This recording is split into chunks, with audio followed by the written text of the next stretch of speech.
E essa banca emitiria um parecer não vinculante. Né? É uma ideia audaciosa. Né? Mas, de qualquer maneira, se vai passar ou não, não é problema nosso. Nossa ideia é propor uma reflexão mais profunda. Essa banca teria um efeito inibitório muito interessante. Né? Muito interessante. Mas, enfim. Sucede que, geralmente, quando se fala ali de PL, fala de PL de agências reguladoras. E esse é um defeito, que, aliás, fui convidado, irei à comissão da Câmara, vou dar esse depoimento. Isso é um defeito do PL. Porque nós tínhamos que tratar de regulação. E autarquias reguladoras. Uma das melhores autarquias reguladoras foi mencionada algumas vezes hoje pela manhã, a CVM. Na minha opinião, é uma das melhores autarquias reguladoras do Brasil. E a CVM tomou recentemente, em relação à Eletrobras, uma decisão muito boa, muito positiva, que eu apoiei vivamente. Ela condenou a União. Uma demonstração, isso é ser regulação independente. Ela condenou a União. Uma sanção até não era muito espetacular, mas ela condenou a União. Por quê? Porque a União, no conselho da Petrobras, agiu em conflito de interesse. Eu acho isso uma decisão histórica. E aí o que ocorreu? Nas agências reguladoras não cabe recurso hierárquico, né? Nem próprio, segundo um parecer antigo da AGU que está equivocado, que tem que ser suprimido, cabe o recurso hierárquico impróprio. Não cabe. Essa história de recurso hierárquico impróprio está errado, né? Aliás, isso é uma coisa típica, assim, quando a gente não sabe muito bem como fazer para controlar, isso é impróprio, né? Não cabe recurso hierárquico contra a decisão regulatória. Mas em relação à CVM, cabe. Veja como está mal isso. Aí foi para o Conselhinho. Conhece o Conselhinho? E por voto de qualidade de quem? Adivinha de quem? Do governo. A decisão foi cassada, digamos assim. Está muito mal isso. Né? Então é um problema, o Brasil vai ter que fazer esse debate logo adiante. Nós temos que ter deferência à regulação e apostar na independência da regulação estatal. Mas esse é um debate mais profundo, que transcende aqui, a não ser aquelas estatais que tenham relação, como é o caso da própria Eletrobras que eu citei, com são sociedades de economia mista e que estão no mercado de bolsa, etc. Que estão lá sob a 6.404. Um próximo ponto que me parece muito importante e que não está claro na lei das estatais, a não ser, mas está implícito. Porque, implícito onde? Nessa carta anual deveria aparecer de alguma coisa, implícito nas metas que se deve ter, etc. Nós precisamos reconhecer algo. É preciso, e essa é uma bandeira que a sociedade aplaudiria, e aí eu me integro aqui como membro da sociedade, e eu acho que todos vocês. Nós precisamos no Brasil de uma campanha radical de desburocratização. E aí as estatais não fogem à regra. Nós temos hoje, o problema é geral na administração pública brasileira, e eu até vou mais longe, é um problema também na iniciativa privada. Né? Tá certo? Esse é um problema sério também na gestão privada. Mas o que nos interessa aqui é no direito administrativo. E há uma cultura, assim, digamos, parasitária, absurda. Todos nós somos vítimas disso. E também nas estatais. Então, uma gestão eficiente, eficaz, de governança estatais, tinha que pautar, assim, com precípua, uma luta que não seria só nelas, mas uma luta pela desburocratização radical. Se houvesse mais tempo, eu daria exemplos nas estatais do que eu penso isso. Uma pena que teve que sair não é? O nosso secretário esteve aqui, mas depois transmita a ele os meus cumprimentos, doutora Ana. Foi chamado ao TCU, teve que voltar. Ele é o coordenador lá no TCU de um projeto muito, muito interessante, está começando agora. E acho que as estatais e a advocacia estatal devia estar junto nesse projeto de debate, exatamente nessa linha de desburocratização da administração pública brasileira. Um outro ponto crítico que eu queria trazer aqui como proposta de aperfeiçoamento é o cumprimento de um acórdão unânime, histórico, de 2017 do TCU. O TCU, isso vale para a administração pública direta e indireta, determina um índice de acompanhamento de sustentabilidade. Isso é chave. Novamente, há problemas sérios, também em algumas estatais. E determina a existência de um PLS, de um plano de logística sustentável. Olha o verbo que eu estou usando. Determina. É por isso é histórico, porque até então ele recomendava. Determina que as licitações, inclusive nas estatais, que aliás tem aquele dispositivo que trata dos custos e benefícios diretos e indiretos, ele trata também na sequência de sustentabilidade. Que todas as licitações brasileiras, todas, sejam sustentáveis. Então esse é um ponto, se alguém quiser fazer aperfeiçoamento de gestão, trabalhar a sério com indicadores, deveria pautar indicadores, esse índice de acompanhamento de sustentabilidade, que é determinado pelo TCU e também é pouquíssimo conhecido, ainda está meio fora do radar de alguns, né? O Brasil está com tanta turbulência que essas coisas às vezes demoram um pouquinho para chegar. Mas a advocacia estatal eu gostaria muito que conhecesse o acórdão, debatesse e ajudasse na sua introjeção. Para encerrar, senhor presidente, doutor Castro, eu acho que está na hora de examinarmos, já temos uma casuística interessante para um seminário futuro, de examinarmos alguns programas que já foram implementados. E dizemos, ok, aqui temos, além de a secretaria mandar suas minutas, não é, básicas, e ela faz muito bem em propor isto, não é? Ela tem aí modelos de carta anual, modelo de porta-voz, etc., que foram mencionados aqui. Além dessas coisas, eu acho que nós podíamos examinar alguns cases. Por exemplo, como é que está o programa de prevenção à corrupção no âmbito da Petrobras? Nessa altura nós já temos um certo distanciamento histórico para avaliá-lo. Ok, esse programa funcionou bem, aparentemente, bom, ela está valorizando, isso pode ser bom, mas isso realmente funciona? Como é que está o nosso Banco do Brasil? E trazemos o case, assim, com toda a transparência e sem medo. Olha, nós fizemos isto, e o que está bem aqui e o que pode ser aperfeiçoado. Essa humildade, esta abertura, que é típica da administração pública, que eu gostaria de propor aos senhores. Né? Eu quero dizer que eu fiz um pouco isto já. Como, digamos assim, como acadêmico, eu me debrucei sobre alguns casos. E aí tive um probleminha. Acho que não foi só eu que tive esse probleminha. Muitas informações eu não tive acesso. Então, está na hora de abrir esses programas e fazermos uma avaliação de impactos dos programas que já foram. Não para crucificar ninguém, mas para aperfeiçoar o sistema. Vocês não acham? Está na hora de fazer um teste de estresse, assim, e ver o que funciona e o que não funciona. Aliás, a minha postura metodológica é o que está bem e o que pode melhorar. Essa é a minha postura benigna, não é? Benfazeja, né? O que está bem, o que pode melhorar. Para exatamente desanuviar o ambiente e permitir que as experiências venham. Né? Vocês concordam que seria uma boa ideia essa? Fazemos um laboratório, não é? E trazemos cases. Talvez cases de sucesso, talvez nós saímos todos entusiasmados. Talvez cases não tão bons, mas cases para examinarmos. Senão, os debates ficam muito etéricos. Né? Eu estou numa fase que eu quero ver as coisas funcionando, acontecer. O Brasil não suporta mais procrastinação. Né? Teoria, né? Muita teoria. Então, embora eu não tenha nada contra a teoria, por favor. Né? Mas, como doutrinador, ficaria chato eu falar mal da teoria. Mas eu tenho contra a teoria não aplicável. Né? Isso não me agrada muito, não. E depois eu vou confessar a vocês, agora sim me encaminhando para o encerramento, eu vejo um horizonte assim chave, quase de encruzilhada. Quase de encruzilhada, presidente Castro.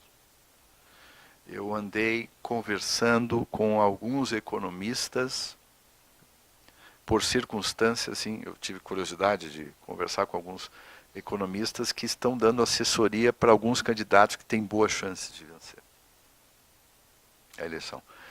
Eu confesso a vocês, embora eu goste muito de alguns desses economistas, e outros eu conheço assim mais superficialmente, mas eu fiquei preocupado.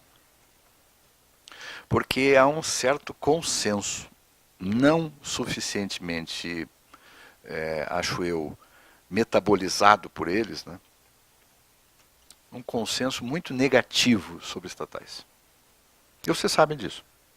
Então houve por exemplo, isso não estou revelando nada, foi publicado, foi manchete de um importante jornal de São Paulo. A linha dele é privatizar tudo. É a expressão dele. Depois ele temperou um pouco, quem sabe 50%. O que der. Né? E aí a tese dele é, vamos apanhar esses recursos e vamos amortizar a dívida pública. Gente, essa tese ficaria bem talvez no candidato que ele está assessorando dizer, mas não nele, porque ele é um acadêmico.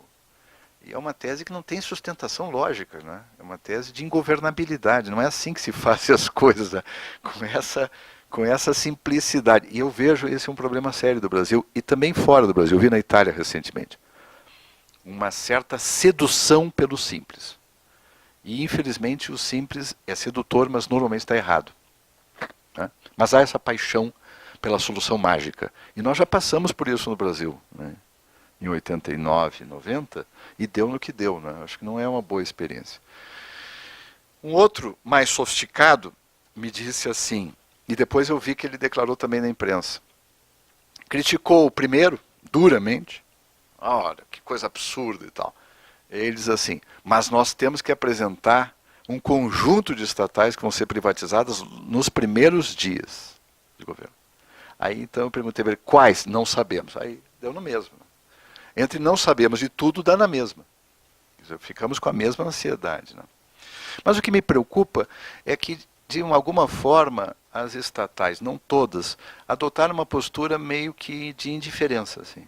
Os líderes, os dirigentes. Né? Indiferença. Isso aí, tal, nós estamos aqui por pouco tempo, mas os advogados não.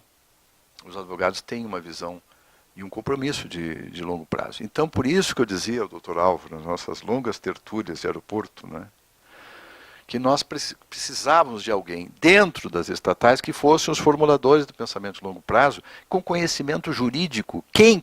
Eu perguntava para o professor Álvaro, claro que eu queria saber a resposta, ele sabia qual era a resposta. Eu sei que é pedir muito a vocês, mas eu acho que a advocacia estatal estará à altura de oferecer alternativas e de, por assim dizer, conseguir desmobilizar um pouco esse ânimo quase que destruidor, voraz de destruição que está se avizinhando. Ou eu estou exagerando? Vocês também sentem isso? Então nós temos que oferecer alternativas, e o mais cedo possível. Alternativas. Esse PL, por exemplo, eu acho que nós temos que debatê-lo. Está bom de debater isso. Não é? E eu sei que é difícil, mas eu vou propor ainda umas coisinhas a mais, não sei se é possível. Né? É possível. Eu vou propor umas coisas a mais, se não passar, paciência. Mas nós temos que propor umas coisas a mais. Mas, sobretudo, temos que formular projetos. Nós temos de reconhecer que algumas estatais vão muito mal. Nós temos de reconhecer que alguns fundos de pensão vão muito mal. Aqui se criou um comitê de auditoria. Mas não esqueça que também isso passa pelo controle interno de legalidade da advocacia estatal. Vocês estão percebendo que se passar esse projeto como está, o doutor Juarez vai dizer, tem que passar pelo controle interno. Cuidado, eu vou dizer. Eu estou avisando aqui com a maior transparência. Eu preciso confiar na advocacia estatal como cidadão. E nós precisamos reconhecer que tem muita coisa que não está bem em algumas estatais brasileiras. Né? Eu conheço de dentro esse problema, até como parecerista, eu conheço muita coisa que não vai bem. Né? Se nós não tivermos essa sinceridade, não vamos ter legitimidade para nada. Agora, se nós tivermos essa legitimidade, então vamos apanhar essas radiografias, esses indicadores, e vamos formular propostas tempestivamente. E daí a minha urgência, minha premência, doutora Ana, lembra lá em São Paulo? Não é? É o momento de fazer isso antes que seja tarde. Que bom que esse momento está acontecendo, presidente Castro. Que bom que está acontecendo no nosso Conselho Federal da OAB. Não é? que nos recebe e nos legitima nesse debate, mostrando que não é um debate corporativo, mas é um debate a favor de um modelo de administração pública que pode sim ser eficiente, que pode sim corresponder a interesse público genuíno, como está na lei das estatais e como está na nossa Constituição. Eu quero dizer que a minha palavra final é esta: confiança. Eu preciso cada vez mais confiar no trabalho dos senhores. Não só eu, a sociedade brasileira. Muito obrigado.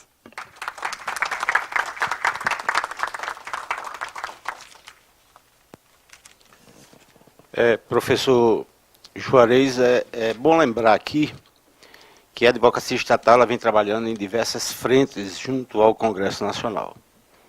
Não é só na PL, mas na nossa PEC 301, né, de 2016, que nós ajudamos a construir junto ao deputado JHC e ao relator. E nesse trabalho nós conseguimos fazer com que a PEC já foi aprovada, né, na Comissão de Constituição e Justiça da Câmara, que uma das coisas mais difíceis seria aprovar na Constituição e Justiça, e conseguimos. Conseguimos sem grandes alterações. E qual era o nosso sentimento naquela época, só para explicar o processo legislativo? Porque diferentemente de outros projetos que vão para a Câmara, que entram na Câmara Federal, que são propostos, eles passam pela Constituição e Justiça e vão para as comissões de orçamento, né, dependendo do caso, meio ambiente, trabalho, né, que não é o caso. Como é uma PEC, ela passa pela Comissão de Constituição e Justiça e de lá é instituída uma comissão que vai analisar esta PEC em todos os seus aspectos. E por incrível que pareça, aí nesta comissão ela recebe emendas.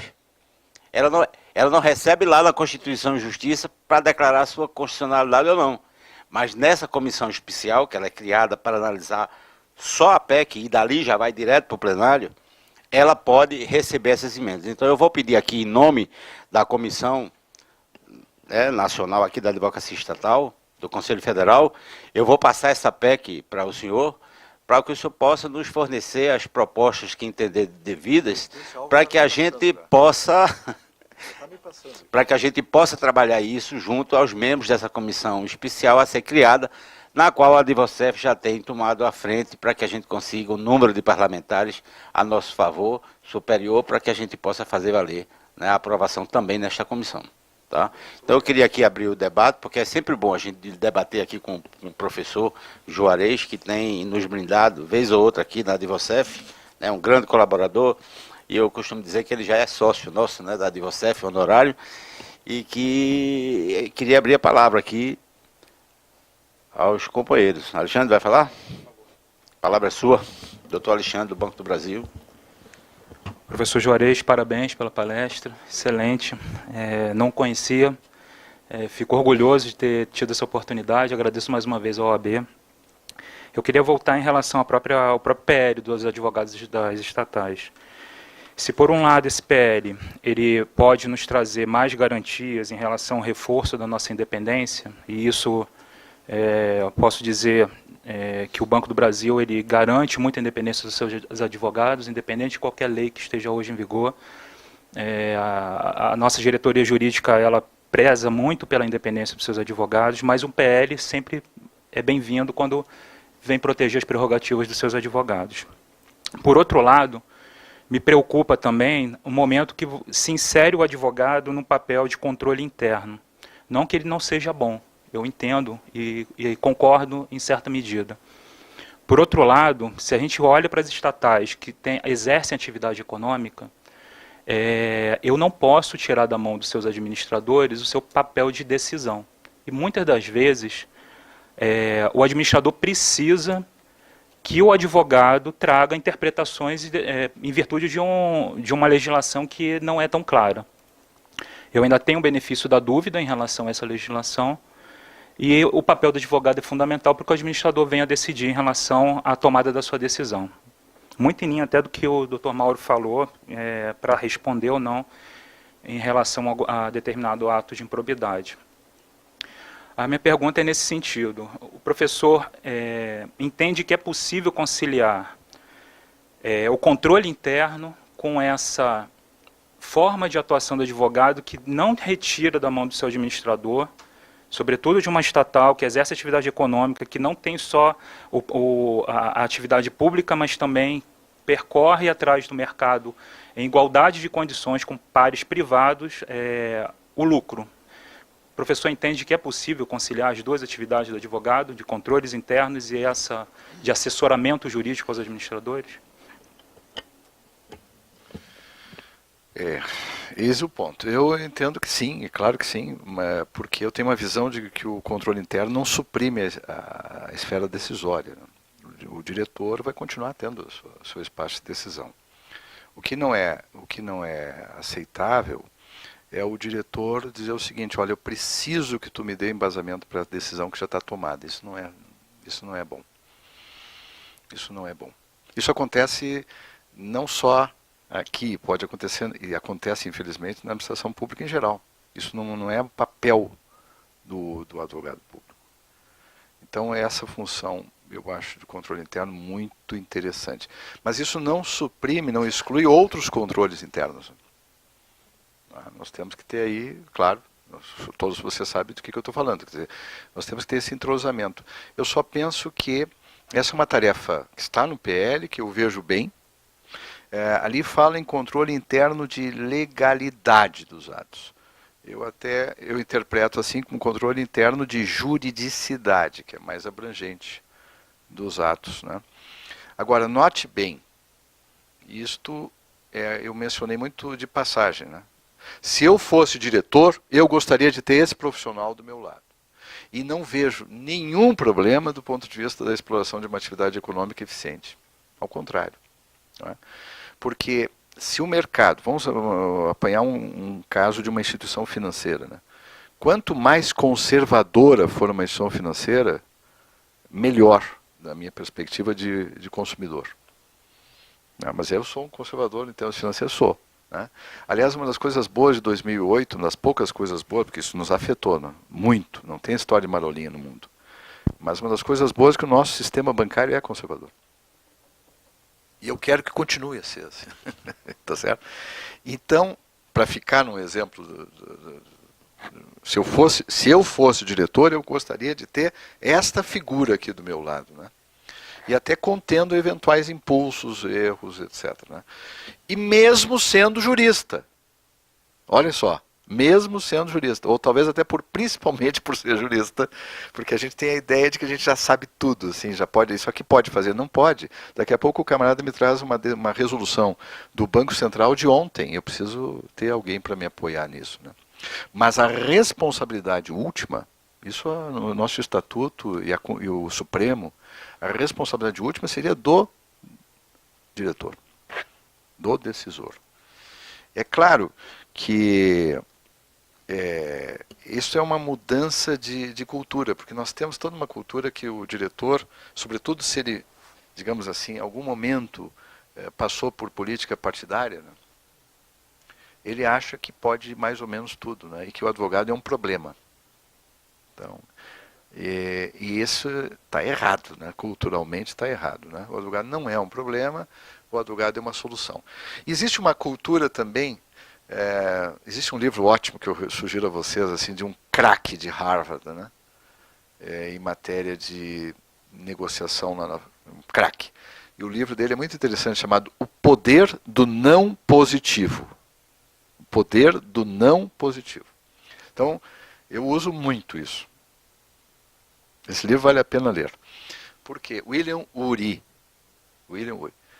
é muito bom, né? Ele diz assim, então o camarada vem e te pede uma coisa, tu diz não, mas diz como poderia fazer. Dentro da lei. Dentro da Constituição. Então aí fica um não positivo. O camarada sai meio agradecido às vezes, né? Dizer não a seco é duro, né? Mas o não positivo, olha, eu estou fazendo isso para o teu bem. Não é? Esse é o profissional dos sonhos. O poder do não positivo. Existe aquele não irritante, né? Que só não pode. Né? Não. Não. Não. Isso é irritante. Agora, o não positivo é maravilhoso. Né? O camarada simplesmente não vai fazer o que tu queres que ele, né, que ele faça, mas ele te dá um caminho. Se não quiser fazer, é problema teu, mas tu tens um caminho de fazer as coisas com compliance, com conformidade, assim por diante. Mas isso tem a ver com talvez o meu modo de enxergar a administração pública e também a sociedade de economia mista, as empresas públicas. Eu acho que o grande diferencial que elas devem ter é um diferencial de reputação sólida e de conservadorismo. Então eu vou lá para o Banco do Brasil, por hipótese, porque o Banco do Brasil eu sei que vai ter uma continuidade, longo prazo, etc. Percebe? Isto pode ser um enorme ganho reputacional. Uma advocacia estatal pode trazer esse enorme benefício, como de resto os programas de integridade e compliance podem trazer esse benefício, e portanto também o controle interno. O controle interno, se poderia dizer, é um controle preventivo. É um controle eminentemente preventivo. Agora, nós vamos ter que ter uma outra formação, nós vamos ter que capacitar, a todos nós vamos ter que nos capacitar nessa nova empreitada. É uma visão, acho eu, diferente. Eu gostei desse ponto do PL, mas eu entendo que o senhor tem alguma dúvida para saber isso aí, olha, com dados, será que nós não vamos estar avançando e querendo substituir o administrador? Não. Vamos dizer para ele, se quer fazer, faça. Eu gostaria de lhe sugerir que fizesse dessa maneira. Se quer fazer de outra, ótimo, é sua decisão. Quer dizer, ótimo não, azar é o seu, né? Mas o fato é que esse é o nosso papel. É para isto que existem essas garantias do artigo 5º do PL. E quanto à emenda constitucional, o doutor Álvaro já me mandou, né? É a 301, né? Vou acompanhar de perto, e todos nós sabemos que esse é um ano, a nossa comissão, designada pela Câmara, nós não temos nenhuma proposta de PEC, pelas razões óbvias, né, da intervenção do Rio de Janeiro. Mas eu concordo que algumas questões mereceriam tratamento em PEC. Se não der agora, a gente já deixa o assunto maduro para mais adiante. Mas o ideal seria que desse agora alguma coisa nesse ano, não sei se...